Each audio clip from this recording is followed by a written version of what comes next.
Looking at you, looking at me 왠지 좀 묘한 이 느낌 싫지 않은 기시감도 긴가민가 해. So Billy is back making music, and I was slightly surprised to see them come back without Soyeon or Moonsoa, who are both currently on hiatus. They released in the first half of 2023, so I thought they would maybe wait for them to come back. They haven't left the company or anything, so I believe they are going to stay in the group, but I thought maybe Mystic Story would wait for them to come back, but they decided to come back with the other 5 members. And I'm gonna get this out of the way. This release is really good, including the B-side, Bring Your Own Best Friend, which kind of blew up on TikTok as being like a removed cousin from Cupid. I've actually seen people say they enjoy the English version of that song more than the English version of Cupid, which I actually kind of agree. I really think that song is catchy. With Dang or Hocus Pocus, they take the concept that we saw in their last comeback and kind of refine it a little bit. There's similar filters and camera shots that they used in this music video that is the same as their previous, albeit with a different aspect ratio this time around. Now, Billy Comeback to Comeback tends to switch up their music. Billy's concept is not really having a defined concept. It's what makes them really special right now amongst girl groups. And this does not change with Dang. They switch it up a little bit here. This is well within the dance pop realm, but the pre-chorus adds horns, which we haven't really heard yet in a Billy song, or at least with how absurdly loud they are. The chorus is very similar to their previous comeback. I feel as if this release is like a sister to the last one. We also see them incorporate some denim in this styling this time around, which kind of fits the vibe of a lot of these sets. A lot of the sets we see them in for choreo shots are really pretty, especially like the courtyard with vines covering the buildings looks really great. Some of the lighting in this music video is gorgeous. Also, fantastic bridge. Billy is so good at bridges, but this bridge is great. The match cutting they use in the final chorus is so good. It's so well done. And if there's one person to shout out for this comeback, it is Suki for me. She is killing this era. This comeback to me honestly feels like the most filler comeback we've seen from Billy. And that's because they are missing their main rapper and one of their main vocalists, like 2 very vital parts of their team, yet they still release this song, which to me is one of the best releases of the month. Am I Billy biased? 100%. I fucking love Billy music. I've made that very vocal on this channel. But like, they're missing key members and they're still dropping a song which is super high quality. The choreo is fun, the music video looks really great, even though you can definitely tell they did a lot less VFX and CGI work this time around. They just use a lot more practical sets and shots. If this is like a filler Billy comeback, that's incredible to me. However, with that being said, it's still relatively a short project and it's not perfect, so I'm feeling more of an A- on this.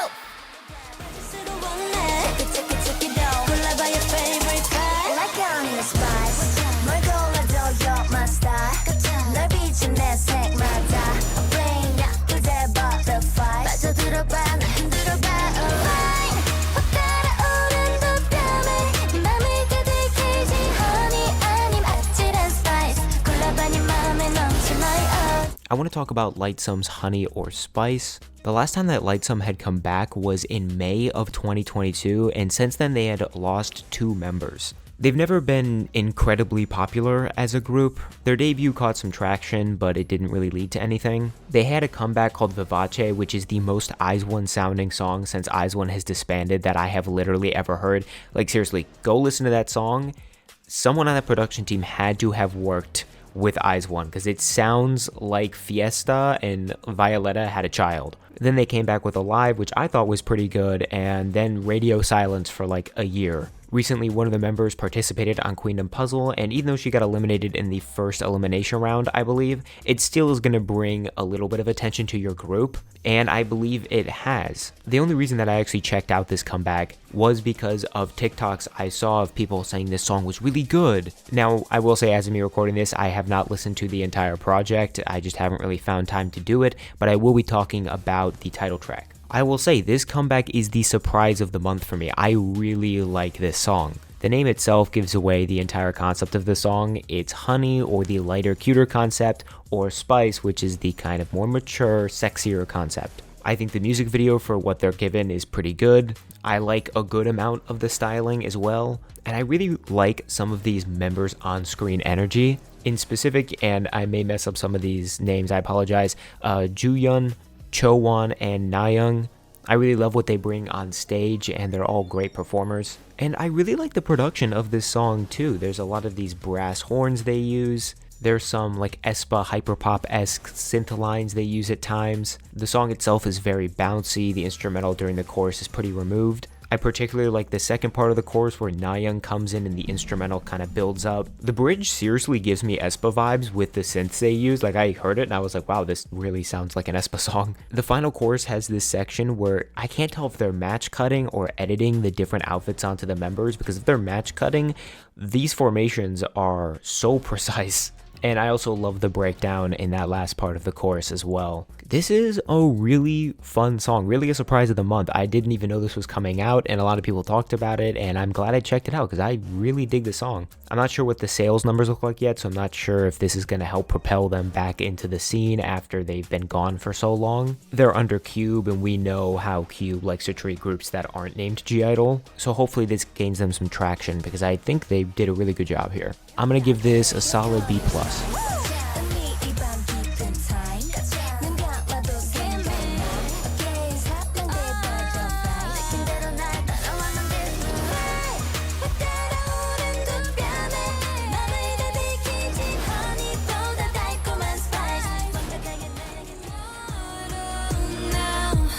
Once you play God, once you play God, they're gonna crumble one by one. Then we gonna ride right into the sun like it's the day my kingdom come. Baby, where?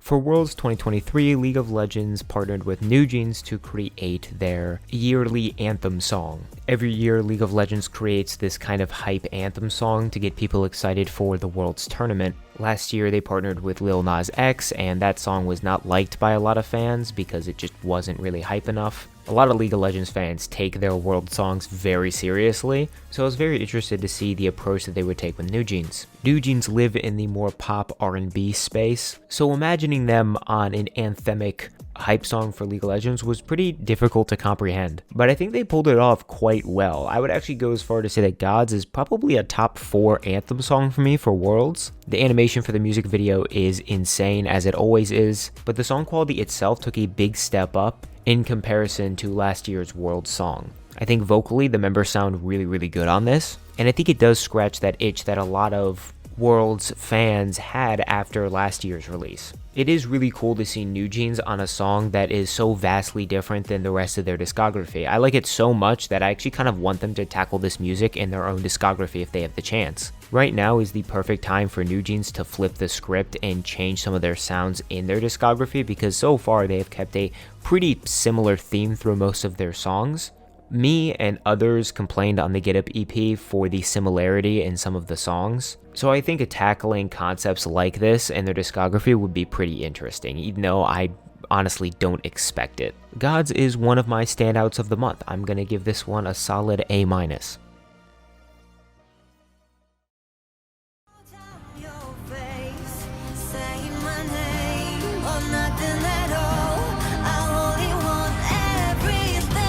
I want the oh my OMG. I want that right now, no BRB. I want the oh my big black SUV. I want that, I want that. I want that oh my OMG. I want that right now, that you and me. I want that we maxing, no selfie. I want that, I want that. So 2023 for G-Idol has been one hell of a year. Queen Card performed incredibly well for them, easily one of their most successful comebacks of all time. And in the summer, it was announced that G-Idol and Cube would be partnering with 88 Rising for a single EP titled Heat to help break them more into the American English-speaking market. And while the effects of that are still yet to be seen, Heat is actually a really good EP, probably one of their best in my opinion. The G-Idol members do not have lyricism credits on any of these songs. In the past, Soyeon has caught a lot of flack for her lyricism, especially English lyricism, on some of her rap verses over the past few comebacks. That is not present here. There are other people writing the lyrics, and the rap sections on these songs like I Want That and Eyes Roll are a million times better. That's not me directing shade towards Soyeon in any way. I love her lyricism on a lot of their other songs. A lot of people undermine her writing ability because of some of the poor English rap she's had, but she has great lyricism ability. In fact, I had pretty minimal complaints about the lyricism on all of these tracks. There was a few moments that there were some cornier lines, but for the most part, I think most of these songs were written pretty well and also produced really well. I love Eyes Roll, one of my more favorite B-sides of the entire year. And Soyeon's rap verse on the song is actually one of my favorite in their discography. Make your eyes roll back to your brain. So good, light you up, not propane. Go ahead, say my name. Glide on it, baby, that hydroplane. La la la in your own melody. Use what you got, put the rock on me. All night, no, we ain't gon' sleep. Shit, rock that boat, let you love this beat. Go, go! I'm not a huge fan of Flip It or Tall Trees, but I still think they're pretty decent songs. With I Want That's music video, there's much more of a dark, grittier feel to it. A very different take compared to their past couple of comebacks with like Queen Card and Nude and Tomboy. I think the more mature themes in these songs is a lot more presentable to the West compared to some of their other music, so I think this was a pretty smart move to go in the direction they did with this. Overall, I think this is one of the best breakthroughs into the Western market for a K-pop group. Like, G-Idol has done some English work before, but this feels like their first real attempt to break into the Western market, and I think it's a good EP. I wish it gained a little more traction than it did. That does not mean it was not popular. It debuted at number 25 on the Billboard Top 200 Albums chart. That was the first time the group had ever entered the top 25, so this did well for them. But I saw some people online treat it as more of a novelty rather than an actual piece of quality work, and I actually think it is very good. Overall, I think I'm going to actually give this project an A. I thought this was well executed. I think there's some really good songs on here, and I wish I saw a little bit more people talking about it. I saw some TikToks about it, but that was about it. I am exhausted. I've been talking about K-pop for a while now. Maybe this would be a good time for the sponsor of this video, which is ModernJuz? Me, some random K-pop YouTuber, and we're gonna be talking about 3 songs in this section, including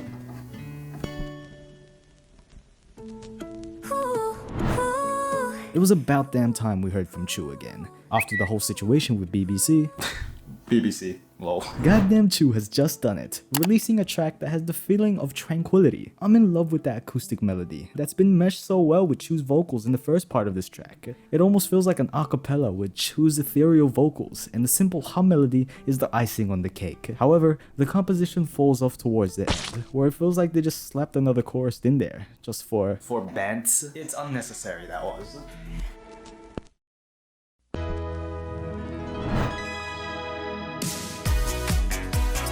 Another remake in the K-pop scene, this time being a more modernized sound of the classic To My Boyfriend by Finkel. And it's safe to say that my bias for more soulful music comes into play here. This remake by ILY1 is missing the soulfulness of the original, with the organic instruments being replaced with a more ILY1 type soundscape. It is a stylistic choice they made, but unfortunately, it just doesn't hit for me. This new remake is cute, don't get me wrong, but it's more Aegyo-esque cute.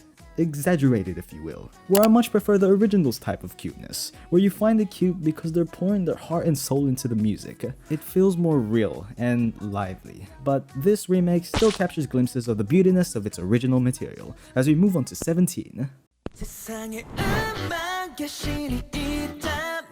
Now this is a Juz type of song. CSR's Shining Bright, Gravity's groovy, and 17's Healing It reminds me of, with its festival-esque upbeat soundscape. I absolutely should have adored this song. It's upbeat, it's lively, it's enthusiastic, but no, this track kinda fell off. In another track with a similar aesthetic, Healing, that vocal inflection in the chorus,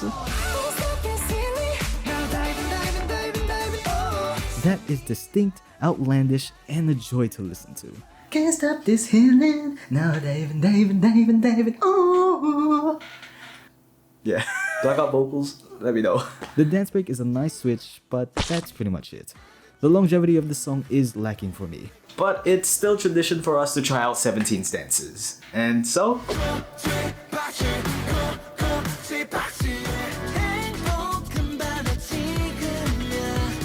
I'm a single lady, I'm a single lady, I'm a single lady.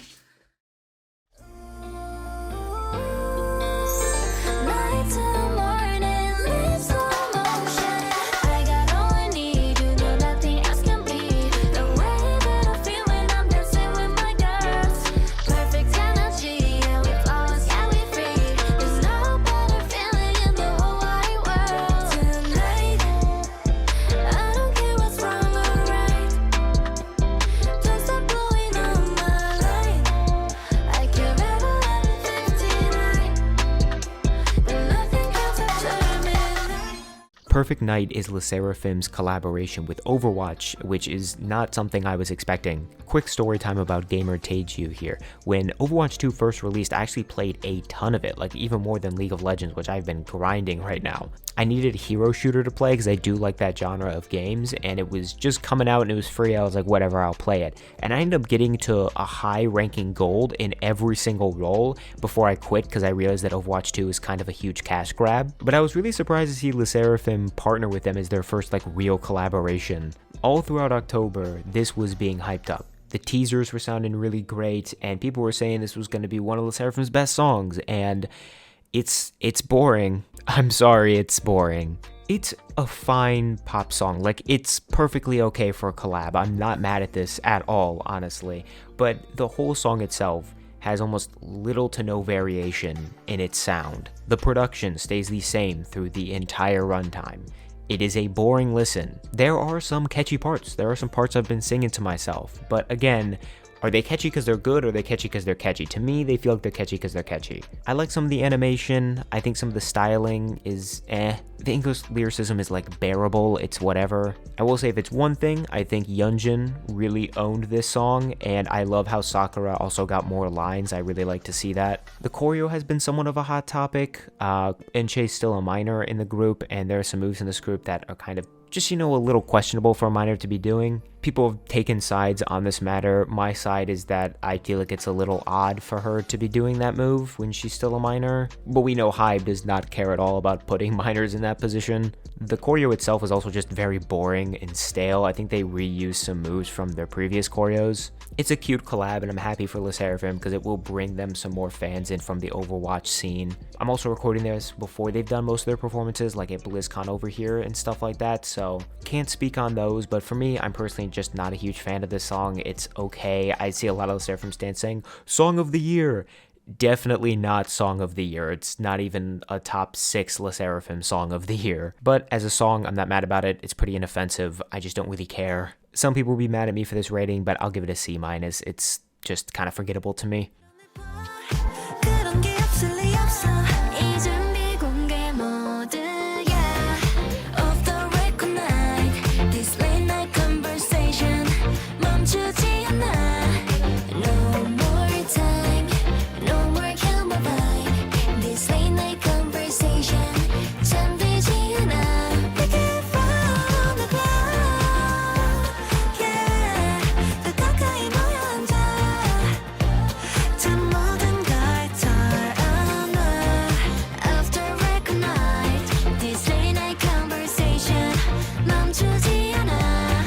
I've Mine is IVE's first Korean EP, a total of 6 songs, 3 being title tracks and 3 being B-sides. They released the title tracks in order of Either Way, Off the Record, and Baddie. The B-sides are called Holy Moly, OTT, and Payback. IVE's Mine is their most experimental sounding project yet. IVE experiments with a lot of different sounds and music video styles on this project. Either Way, Off the Record, and Baddie themselves as 3 separate title tracks all had very different vibes to them. Either Way was more of a serious pop ballad with personal lyrics. Off the Record samples a musical piece called Memory and plays more with a pop R&B sound, whilst Batty does something that IVE really hasn't done yet, and that is go full-on girl crush. You may say, Teju, what about Kitsch? Wasn't that girl crush too?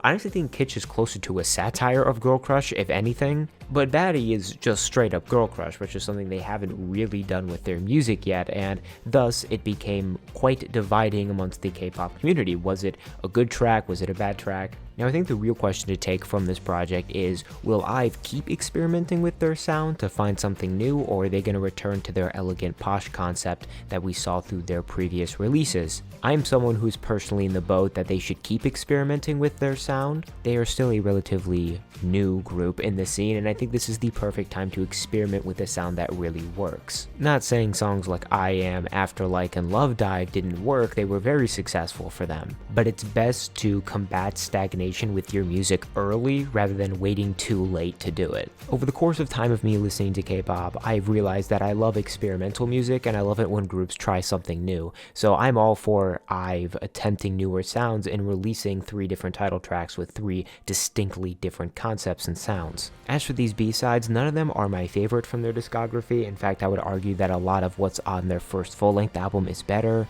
However, the harmonicas and Travis Scott-like trap samples they use in Holy Moly is great. It's the most 11-sounding song that we've gotten from them since their debut. OTT is more of a coy love song, which was in part written by Wonyoung, which I love to see. Wonyoung is continuing lyricism on some of these newer songs. Payback's probably my least favorite here. It's just a little forgettable for me, but it's a completely fine pop song. I think the highlight of this project is Starship's willingness to, one, experiment with IVE's music and concept, but also to keep using samples in their music like we saw on Afterlike and now on Off the Record. Now, were those samples used the best? I think you could argue maybe not on a song like Afterlike and a little better on Off the Record, but I like it when we see samples of Western music in K-pop. Even with this being said, I actually do think the B-sides here are a little lackluster for me. That's just a personal opinion. And the 3 title tracks are all very good songs, don't get me wrong, but it's not enough to quite boost it into the A range for me. I think I'm satisfied with giving this a B+.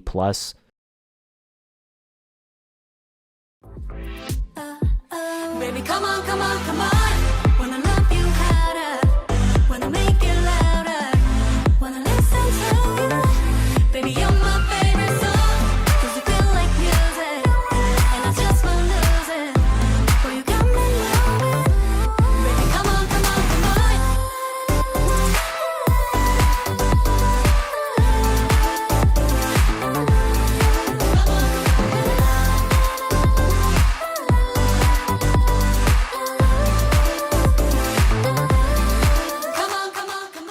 So, Jini debuted as a soloist this month, and I don't really know how to feel about it. I will say, I do like the EP's name, An Iron Hand in a Velvet Glove. I just like how that looks, and a lot of the promotional teaser images for this debut were great. People were getting very excited for this debut, for a reason. You know, Jini's departure of NMIXX is still a mystery, thus, of course, her debuting as a soloist, it's gonna bring in people who are gonna be asking questions. I know during some of her showcase performances, she was asked some questions as to why she left. I think that's a bit immature to ask.